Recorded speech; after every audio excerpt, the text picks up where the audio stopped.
HR and GDPR are the two most important regulations for any business. One deals with people, while the other deals with data about those people. And therefore, they collide at every turn. Hence the reason for When HR Meets GDPR LinkedIn Live series. Hope you enjoy it. Please remember to subscribe and give it a thumbs up.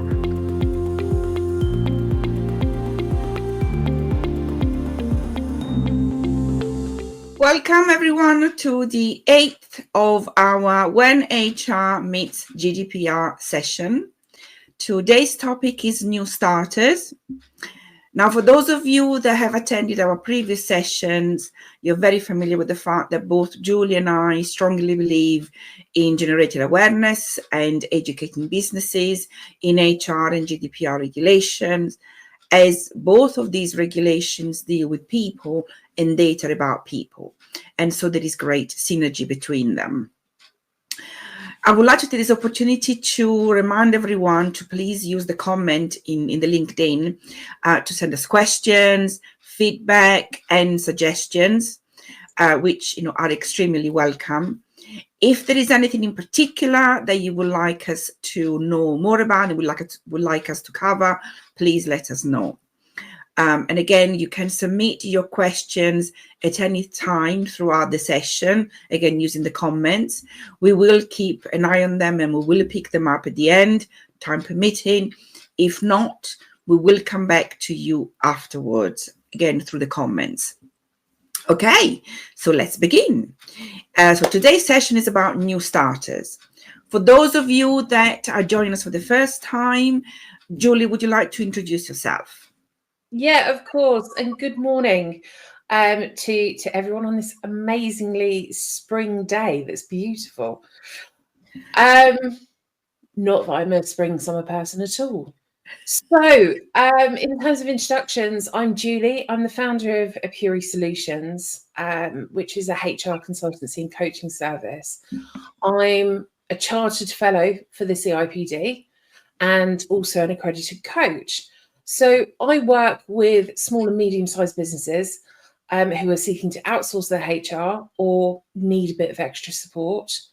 And in terms of the HR support that I offer, it's anything from day-to-day to strategic.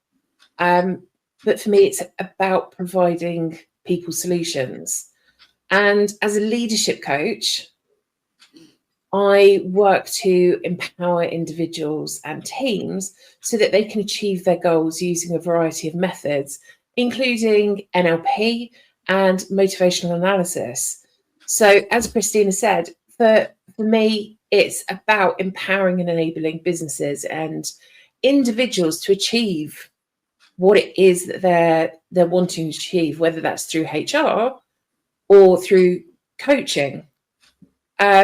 Cristina, did you want to introduce yourself as well? Yes, sure. So again, good morning, everybody. So I'm Cristina from CVG Solutions, which is a multi-award winning GDPR or data protection consultancy. I primarily work with small and medium-sized businesses, including charities. And I really like to work with them because I love to see them thrive. And so that's why I gravitate towards them. I tend to have a hands-on practical approach with my client, and I tailored the solution in proportionate to their size and complexity. And so I help my clients navigate the intricacy of GDPR because it's not black and white, it's a variety of shades of grey. And I do that primarily by educating them on the regulation and how to apply to their environment, because knowledge is power. That also then in turn enables them to operate with a high-performing culture, which then fuels their business growth. So for me, it's all about educating, empowering, and enabling. So before we begin our session, can everyone just make sure that they're aware that we are recording this and it will be used for marketing our products and services on social media and on our website. So please be mindful of that. Cristina, over to you. Yes, thank you, Julie, for reminding everybody about that. So let's start from the beginning. So when an employer is onboarding a new employee, it is really legally required to carry out certain steps. Would you like us to walk through those steps, please, Julie?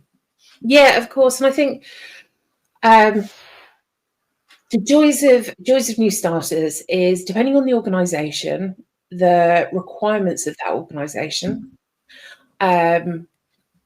whether it be best practice, whether it be legal, whether it be they're in a framework and they've got to meet certain standards, it can all change. So what we're going to do is focus on the generic areas and then call out if there's anywhere specific that might crop up. But just be mindful that, of course, this can change depending on all of those different requirements. When we're thinking about onboarding new employees, I think one of the most vital things to consider is the right to work, and making sure that employees have that right to work within the UK or within the country that they're working in. Because, of course, you might have the right to work in the UK, but if you're going out to Emirates, for example, if you don't have the right to work, then there's going to be a serious issue there. Same with EU, etc. We've also got right to work visa checks, making sure that they're appropriate and dealing with immigration specialists, for example. And it could be that to do this, you work with a third party rather than dealing with it all in-house. Because not only do you have to say that, yes, you've seen the right to work, you've also got to make sure that it is an original rather than a fraudulent copy. We've also got things like social media checks. If you work in the finance industry, there might be credit reference checks. If you work in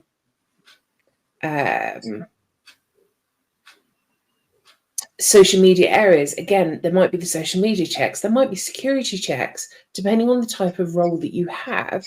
If you're going to be working around or with vulnerable adults and children, there's going to be different levels of checks. Just as if you're working with government departments, there's going to be higher checks. And if you check out some of our previous LinkedIn Live sessions, we've covered this in quite great detail, where we delved into the different types of security checks. Organisations will also look to complete the following information, where you've got, again, lots of personal information that's going to be collected. So the P45, or whether there's a P46, which is if the P45 has come out of date. The induction, taking copies of relevant qualifications.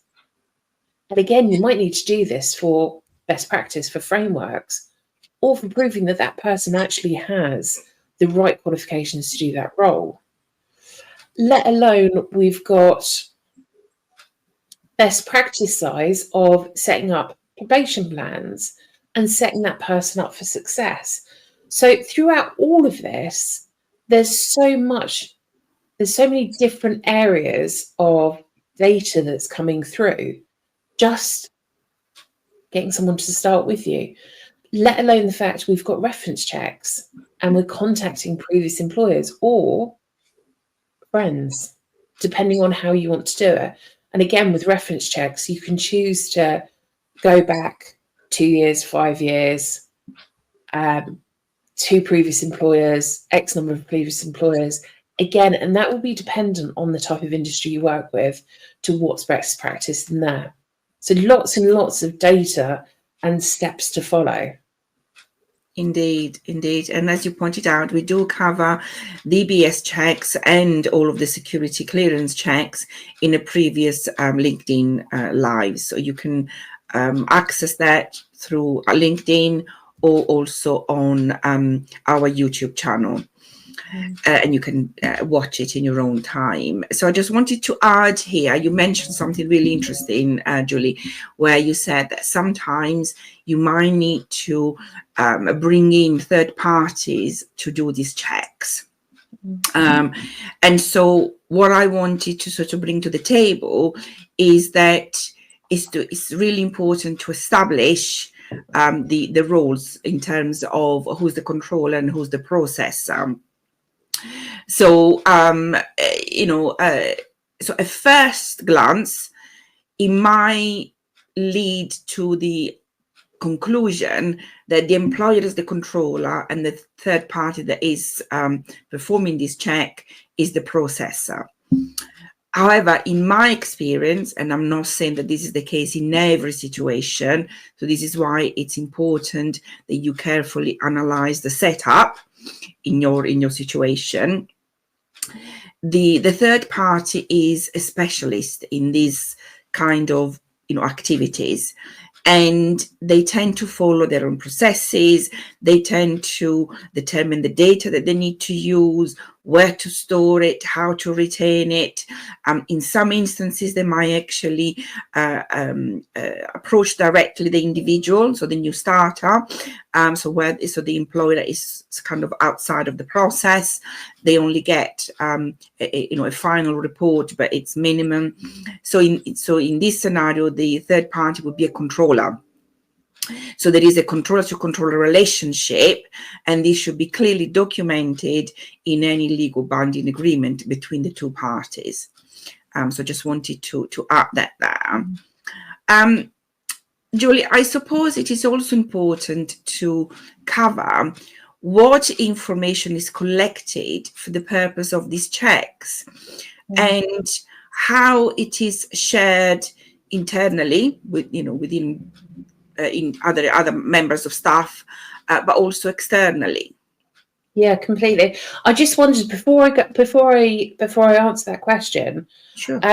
Whether it's worthwhile, and I'm going to challenge you, Cristina, because I know it's not straightforward. Okay. You suddenly sort of look nervous. Can you give a snippet or an overview of the difference between the controller and the processor? Because people may just need to have that. Or this is new lingo. I'm trying to get my head around. No, good point. Okay, so the regulation defines a data controller, or controller for short, as the entity, which could also be a sole trader, that determines the purpose and the means of the data, of how the data is being processed. So in other words, the what and the how and the why. Okay, of the data. So why is being collected, for what purpose is being used, how is it being used, etc. Where is it being stored, who is it being shared with, and so on. While instead the data processor, or processor for short, this is the typical outsourcing. So they act on behalf of the controller for a specific process. So the usual example that I give to aid the explanation is, if an organization decides, say, for example, to outsource the payroll to an accountant, the accountant, for the purpose of the payroll process, is the processor, because they're acting on behalf of the controller, the employer in this case. And so in order for the processor to carry out that process, the controller, who is the employer, will need to share with them some personal data of the employees, like names, bank details, salaries, national insurance, pension contribution, absences, holiday sicknesses, etc., etc. And the accountant can only use that data for the purpose of that process, nothing else. So that's the distinction between the two. Hopefully that helps. Thank you so much. And I think it just shows how complex and how much extra you need to think about the data and who's accessing it and how it's working when we're thinking about this, because we're just thinking about onboarding someone. Yes. But all of a sudden we're starting to think about the roles and the requirements of who's got the data, why have they got the data, etc. So going back to that, the question you asked, Cristina, in terms of what information is collated and where it goes, whether it's internal or external, it's really, again, it's going to be really dependent on the size of the business and if they outsource their requirements.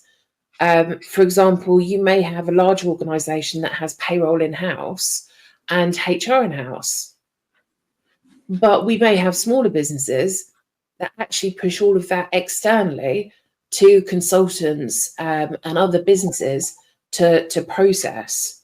But when we're thinking about the types of data, we've got personal details. So think about the data that your organisation has collated for you. You've got your name, your address, your national insurance number, your phone numbers. It could even have your social media. I'm going to say social media tags. I'm not sure that's correct, but the addresses that you have. In my brain, they're tags, but who knows? I could just be showing my age, couldn't I? But also, not only do we have that information, you've got your bank account details, you've got emergency contacts, next of kin, and their personal details, because there's no point in just giving a name of someone. And of course, giving a name of someone is sharing personal data because it's one part of the identity. But then also you've got mobile numbers, you might have address details, you might have disability information, impairments. If there are payments that need to go out to certain government bodies as part of your payroll deductions, the organisation will hold that information. So all of that is dependent on, all of that information is held by the organisation, but also it can be held externally depending on the setup of the business.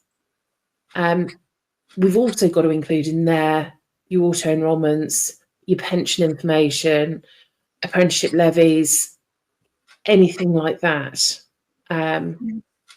So lots and lots of data suddenly is being collated and dispersed depending on how the business is set up to different places. But all of this information is requested for incredibly valid reasons. For example, if they don't have your bank account, well, they just simply can't pay you. Yeah. So you can request to be deleted, which is great, but then no one can pay you. So there's no point in that. But we need to think about the impact of the data, and if it's not stored or processed correctly, what can happen? Of course, that can have massive ramifications on the individual themselves if there's a data breach, their engagement or their experience with their employer, especially if they're a new employer and suddenly their data has been leaked or shared with someone, but also the business itself and the business's brand. We're all aware of where data has unfortunately been leaked into public arenas for organisations, and it makes you question, actually, do you want to share your data with them? Do you trust them as a customer? Would you want to go and work for them, etc.? So we've also got on top of all of this information, as I said previously, that employees are usually asked to provide a copy of the original of their passport, so it could be copied, for the right to work. So even that information is going to be stored. When we're thinking about who sees that information, it could be the manager, it could be HR, payroll, it could be finance, it could be an outsourced body. Now, one of the main things that I always get quite worried about is when you've got a new employee, who takes that information from them? Because I've certainly had it in the past where I've worked, we've had remote offices, have new staff start work in a remote office. The manager collates all that information, which is great because it's helpful. It takes an action off HR. But if they photocopy all of that information and then they put that photocopy of all of that personal information, let's say in their rucksack, their briefcase, it gets shoved at the bottom, forgotten about, it's not being processed properly. Or what happens if that rucksack gets left on a train? You've suddenly got a massive issue when you're just following a process and someone has just, and I'm going to do the air marking, but just photocopied some ID to get it in. So there's lots and lots of things that we need to consider and risks potentially. So an awful lot to think about, don't you think? Yes, yes.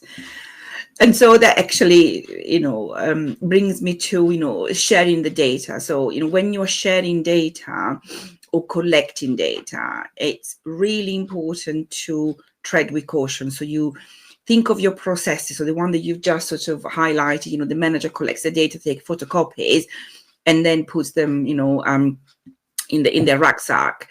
That it's the sign of a manual process, not very robust. Mm-hmm. And also it demonstrates, a lack of data protection awareness. So it's really, really important that you look at your processes.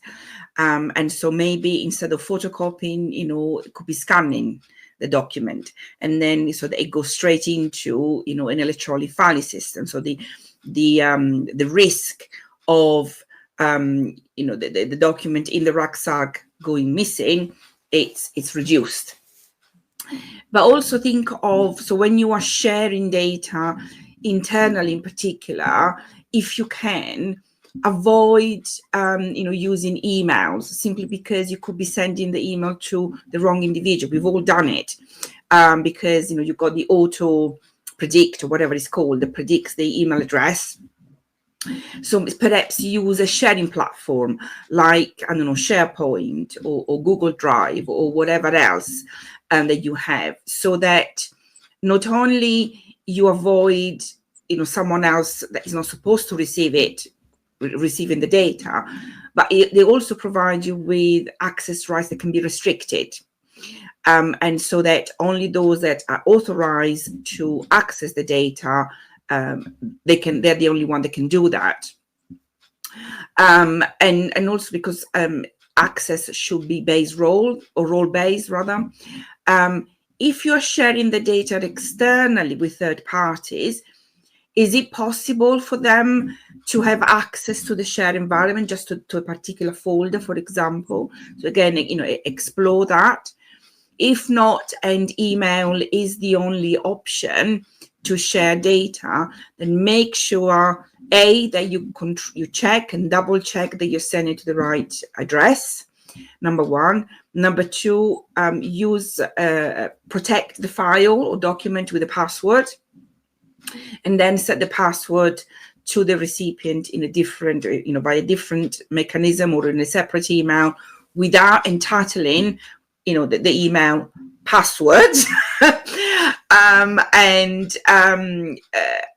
Also, I would also recommend that the email is encrypted. So that I just wanted to add that to that, Julie. I think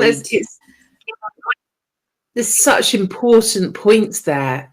I still receive emails saying password, or the password is password. And think about the types of fun that you can have with passwords. So one of the places I used to work, I actually used to use Spotify and look at different albums that were top 10s, and they would be my passwords for different information going out and things like that, so that you're regularly keeping it refreshed and up to date. Because it's so easy for us to go, oh, we'll just use the same password. Yes. It will be okay. And that's fine-ish until it all goes wrong. And then it really is not okay. So when we're thinking about new starters, we've collated all of this paperwork possibly on the day they've started or beforehand. But when should a new starter have access to the systems? Okay, well, I would say certainly not before the employment start date. So even if they sign the contract, but they're not yet started, so in theory, they're not yet employee. Now, if you are not allowing staff to use their own devices, then you should wait until the company has provided them with a device, so then they can have access to the system and by default to the data that it's within that system, again giving them a role-based access. If on the other hand the organization is allowing staff to use their own devices, before you give them access to any system, you want to make sure that they have read and understood the organization bring your own device policy. And this is really, really important because I know that some organizations are keen to give new starter access to the LMS or other training platform so that it can carry out some initial training before the actual start, and so shorten the induction period. And on the surface, this might look proactive. But while they're doing this, you're using their personal email address for a starter because they haven't got yet a company email address. Whatever data you're sending to their personal email address, then it falls outside of the employer, who's the controller, infrastructure. And what we got to remember is that the controller is responsible for the end-to-end journey of the data. So this means that if the data is on a system that, say, the employee or the new starter's device, that it's outside of the control of the control environment of the controller, but the employer is still responsible and accountable for that data. So this is where I would tread with caution, and my advice would be only once the employee started, because in the long run, it doesn't make you more productive. It actually exposes you to higher risk data breaches and complaints, and potentially even lawsuits. So it's a brand new kind of worms, and actually maybe this could be a LinkedIn Live that we could do specifically on this, Julie, on bring your own device, because it's quite a vast subject, and what you should consider as an organization if you want to go down that line. So that it's what you, from a GDPR, what you should consider if you want to allow employee to have access before they start.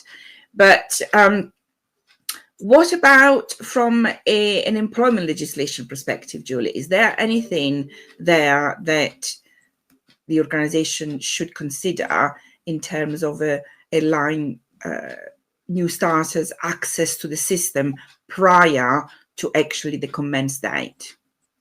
So I think there's a couple of things actually, and I agree with the bring your own devices thought process for one of the LinkedIn Lives, but for me, it's we've got to consider that if we're opening up the access and saying, actually, this is fine for you to email things to your personal account because the organization has done that first, we may start to see a culture coming through where we've already demonstrated that it's fine to share company data with personal email accounts. So you can see that there's a slight shift in culture. There's also the thought process, and I remember when it came in as a really strong thing to do, of giving people the option to start their induction process early so that they were up and running a lot quicker. But you might have someone who's already working. They're closing out their previous job, trying to get that all finished, and then suddenly have all the pressure of a new job. The employment contract hasn't started yet, but you're all of a sudden expecting them to do 10, 20 hours, 30 hours of work without paying them because they haven't started. But you're going to have that expectation. And what happens if they don't do that? What happens if there's because we all love quizzes, don't we? When we're doing learning, it's a good matrix for whether someone's paid attention, whether we can tick in a box that they've done the training satisfactorily. But what happens if you've got a new starter that's not being paid, that's finishing out their previous role, probably a bit stressed about joining a new organisation, and then fails a question, and they're not really sure about the company culture, what's acceptable, etc. That can make them incredibly nervous about joining the business. Let alone the fact that, of course, we're not paying even national minimum wage to them, and we're expecting them to work, or giving them any benefits or time off, etc. Not that I have a strong viewpoint on this, but but it's those kind of things that actually we need to consider, because I certainly know when I've moved employment, I'm madly trying to get everything in a place that I can hand it over. So then suddenly going, right, well, I need to start learning all of this as well. That's an awful lot for me to consider and manage, rather than thinking, right, well, I'm going to have a week off between jobs. I'm going to down tools, relax, be refreshed, rather than I'm actually going to start my new job so stressed because I haven't done the 10 hours that's expected of me to do the induction. So I think there's not necessarily there is the legal perspective, I think, from the minimum wage, etc. But it's also about the culture and expectations, and this is you setting your scene for the new person coming in. And my viewpoint on it is, would that then transpire to be, well, it's a demanding business. They're expecting an awful lot from me, and I haven't even started. And potentially the pressure of, I don't pass because I don't know my manager yet. I don't know how they're going to react. It might not set them on the right foot. But in terms of all of this, but also, Cristina, what consideration should be given to them accessing data? So as I mentioned earlier, access should be on a need-to-know basis. So in other words, it should be role-based. So when you are bringing in a new starter, so access to any data, to any system should be based on the role that they're going to be fulfilling. But I would also go a step further. And so not only determine whether it's base role, but also it's whether it's part of the role they just need to view the data, or whether they need to edit the data. And so restrict the access even further in that respect. But the other things to consider is also align provision or have a process that allows the change of access in based on role changes. So if someone's moved from one department to another, if it gets promoted or demoted in some cases, you might have temporary cover. So you need to have a robust approval system for access, for data access, that capture the justification of why the access is required. And so everything should be clearly documented. One, from a GDPR perspective, because it's the principle of accountability, but also think of audit trail, clear process ownership. You can then also, if someone questions it, you can then, or complaints, you can then sort of have your justifications ready. You have your ammunitions, if you want, to fight your corner. But the other thing also to, as part of your process, your access process, is should review those access rights periodically, because things change in an organization's system change, they get updated, they get changed, swapped with another one, etc. Or you might need to have some temporary measure put in place.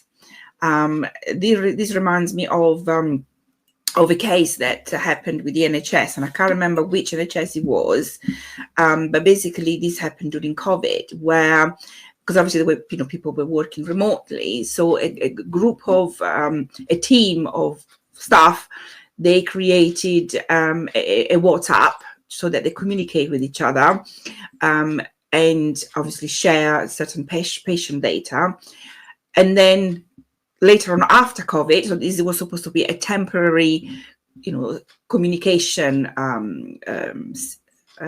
tool.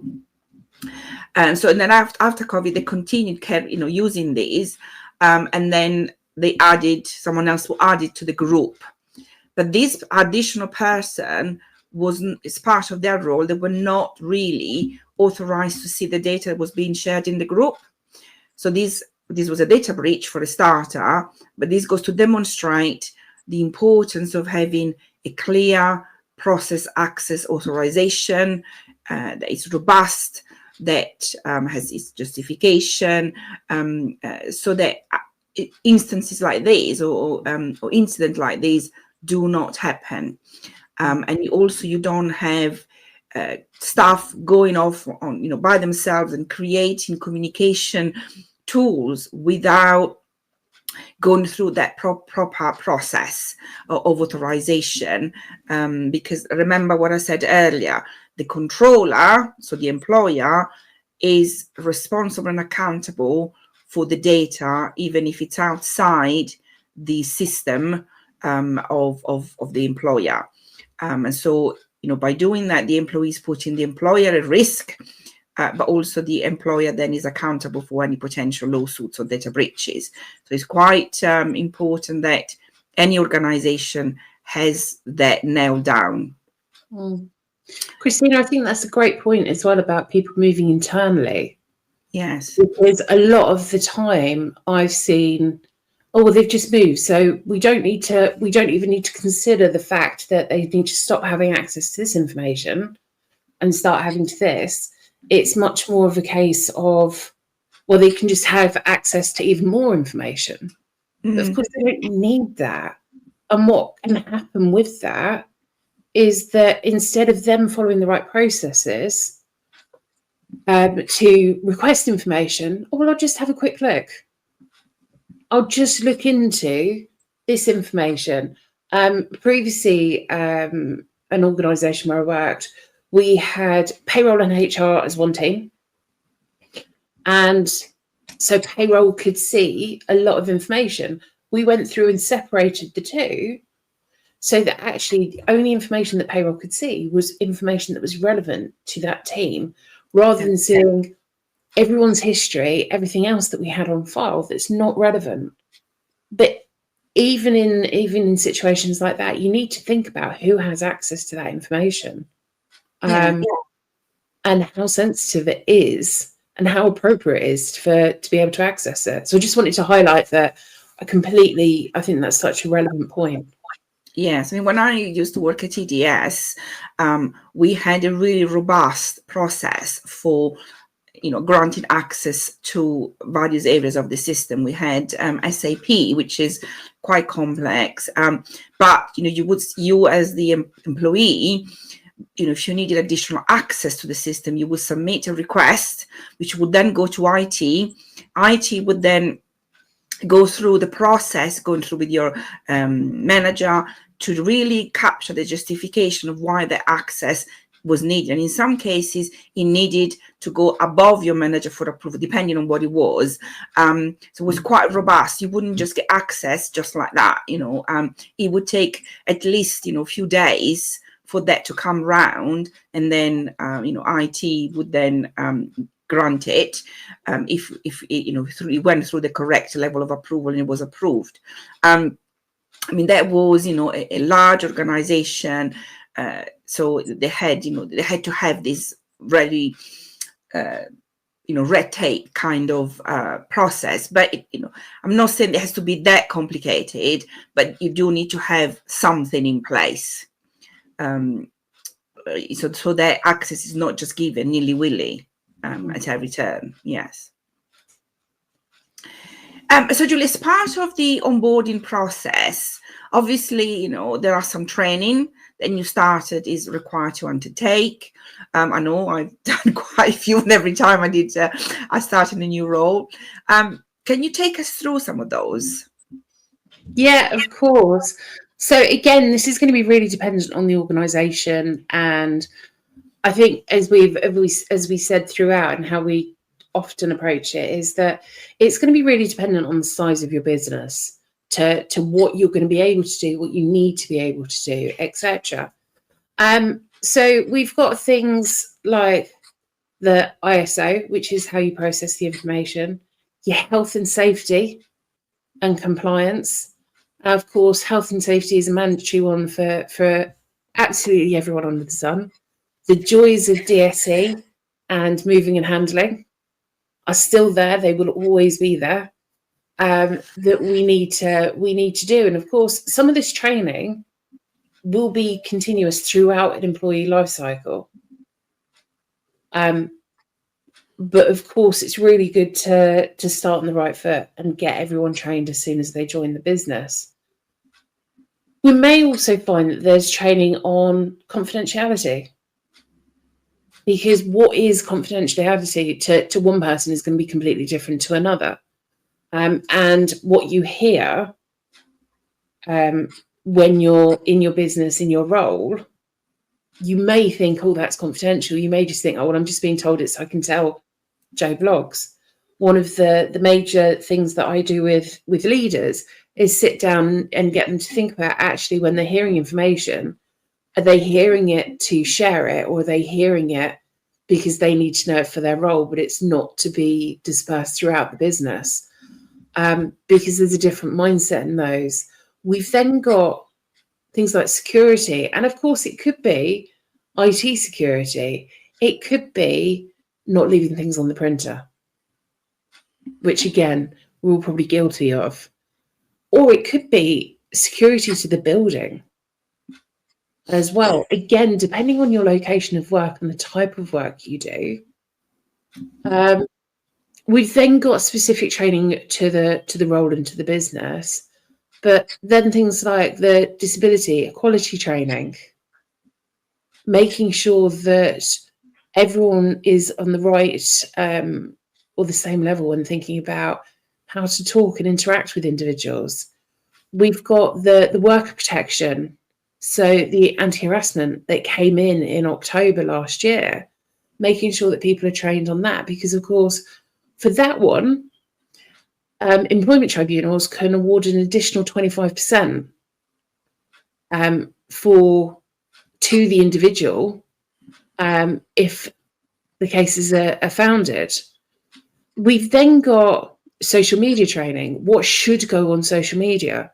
There's certainly been cases in the past where people have posted really inappropriate things on social media, and actually that's ended in the termination of their contract.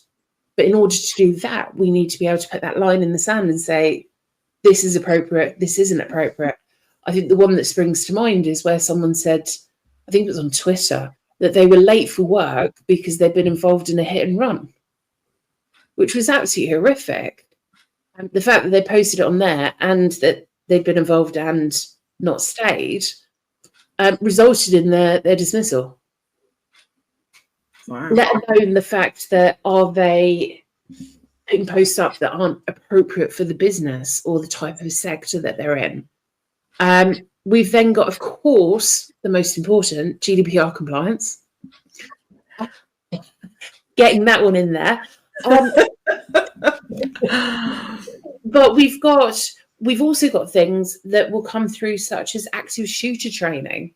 Now, whilst this isn't as yet a big thing for the UK, certainly in the US, active shooter training happens an awful lot. We know it happens through from infant school all the way up through to employment.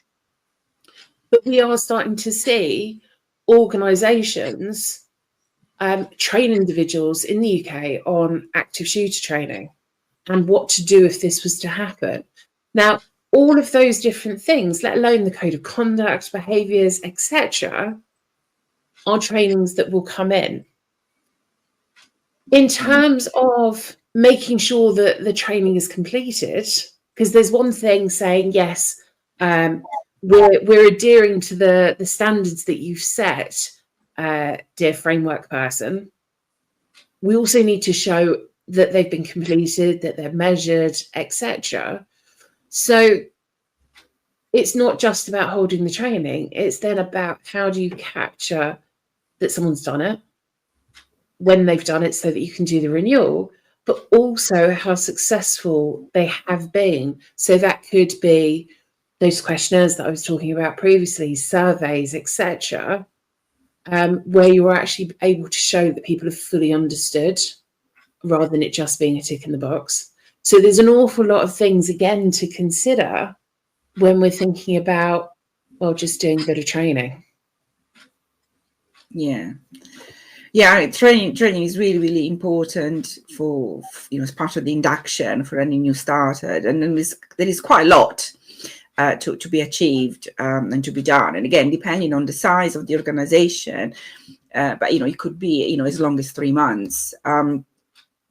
I mean, from a data protection perspective, GDPR training is mandatory, and for a new starter, it should be carried out within the first month of employment, or onboarding rather, because this doesn't just apply to employee, it also applies to volunteers. So if you're bringing volunteers in, or if you're bringing in self-employed, like contractors, you should provide them with the GDPR training within the first month of them onboarding the company.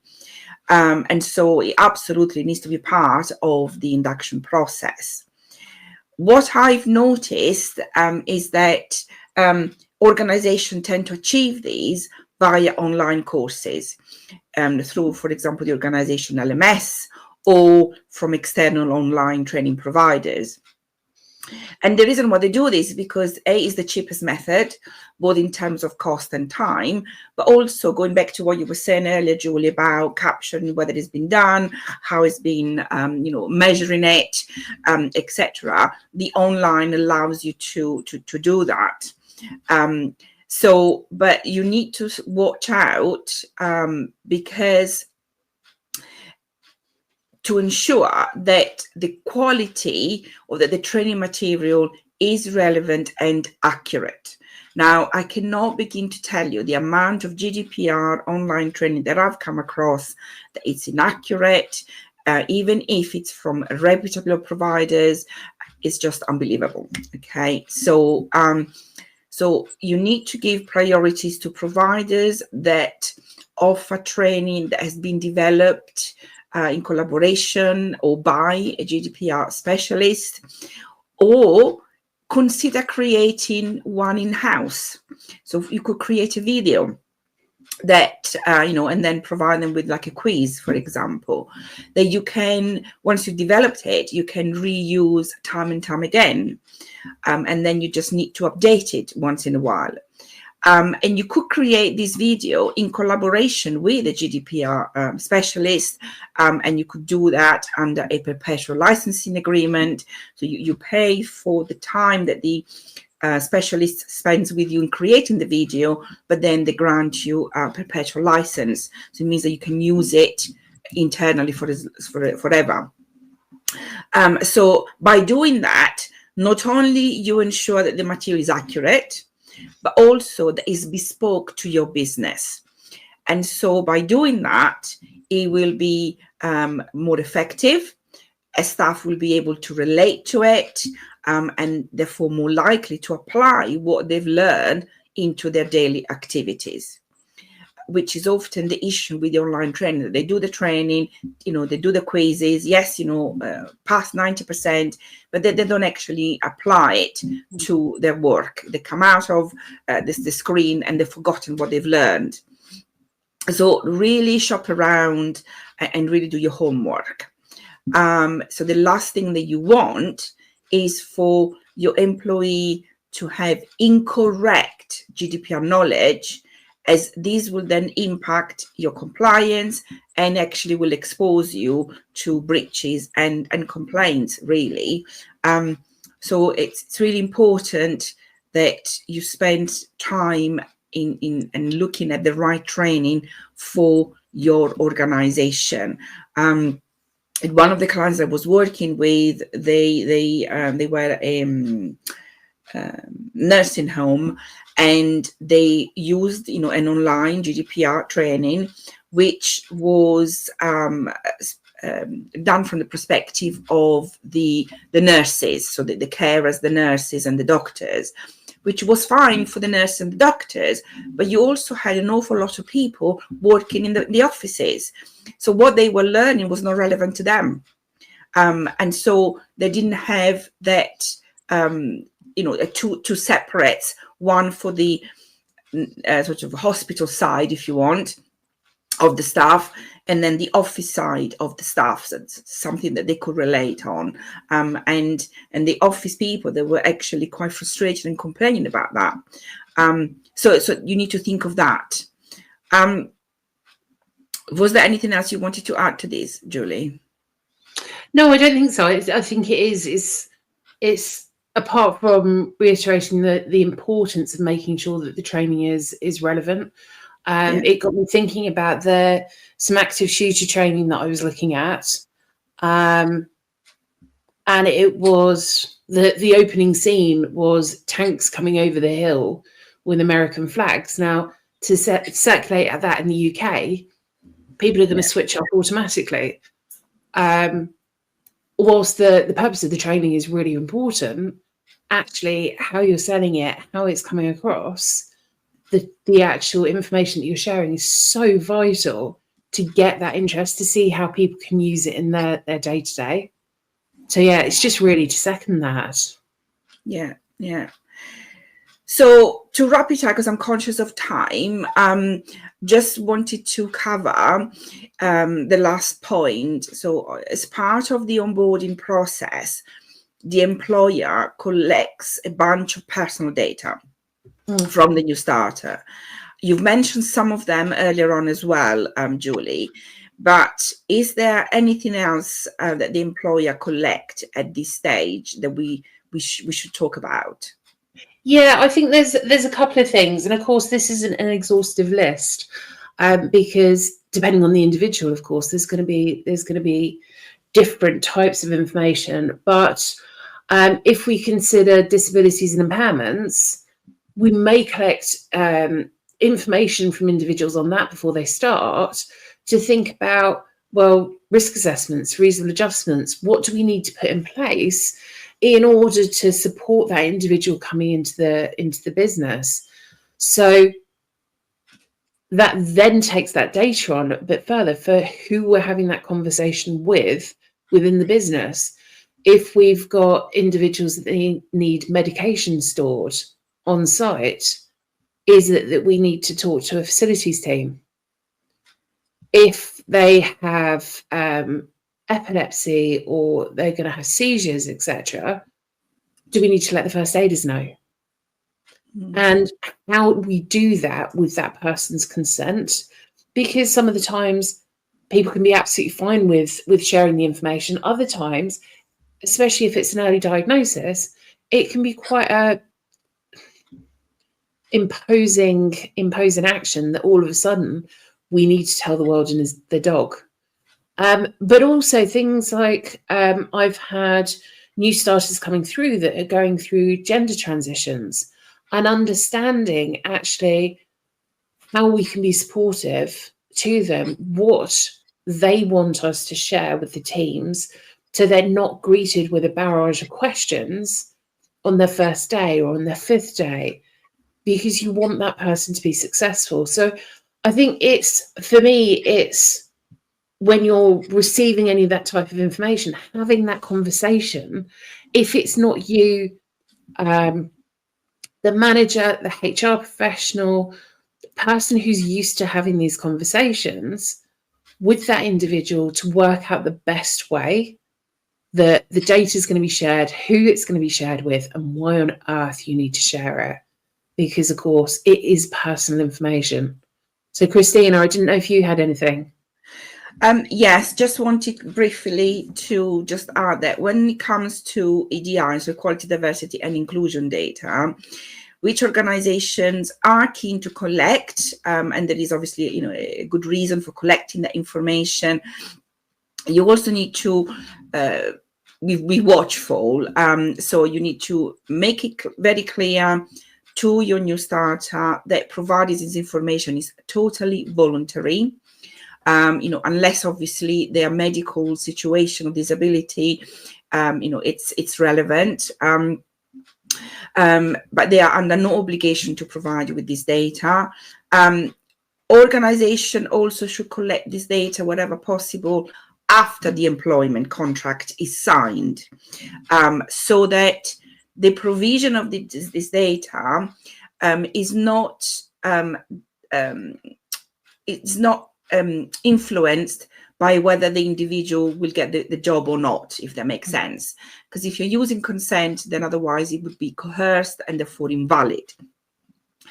Once you have used or collected this data, think of where you're going to store it. Are you storing it together with the employee file, which you shouldn't, or a separate file, perhaps anonymized? Where geographically are you storing this data? So, for example, look at your cloud service location. Because you might need to consider cross-border transfer. So I've also noticed recently on various social medias that organizations are becoming keen to announce that a new employee has started working with them, and they do that with the social media post with a photo of the new employee, and they tag them in the post as well. So whenever I see this type of post, I can't help but wonder, have you checked that the new starters, how they feel about this? Are they comfortable? They might not want to be the center of attention. Some of us are a bit more shy than others, or they value our privacy. What lawful basis, are you using in order to process the data in this way? Because you've got to remember that between an employer and an employee, consent is not valid due to the power imbalance. So really the only suitable lawful basis would be legitimate interest. And I would be very interested in seeing your legitimate interest assessment and the balance test on how the organization is actually justifying that their interest supersedes the rights and freedom of the individual in this particular scenario. So when you're wanting to do that, be mindful that how the employees will feel about it. Perhaps consult with them, check, and if they're not comfortable, then don't do it. So that would be my my stance on that. But I think, Julie, we've come to the end. We only got 2 minutes left. So I'm not sure that we've got enough time to answer any questions. Manu asked a question about how we can enhance the employee experience even further. But I think by doing all of these things will really help that. But of course, let us know what your thoughts are. We'd absolutely love to hear them. And as Cristina said, unfortunately, we have come to the end of our time together. So any questions, pop them on the LinkedIn, contact us directly. We're more than happy to talk through these, including any feedback that you've got, or if you want to hear about any other subjects, we're more than open to have ideas thrown our way. We are in the process of planning our next event, and I would say just watch this space for more information. We're not quite at that stage we're ready to release anything. I think we both got distracted by the sunshine. Thank you ever so much, everyone, for all your time today. I really appreciate it. Cristina, as always, thank you ever so much. Well, thank you as well, Julie, for your insight and wonderful knowledge. Well, thank you, everyone, for attending, and see you all soon. Cheers. Bye. Take care. Bye.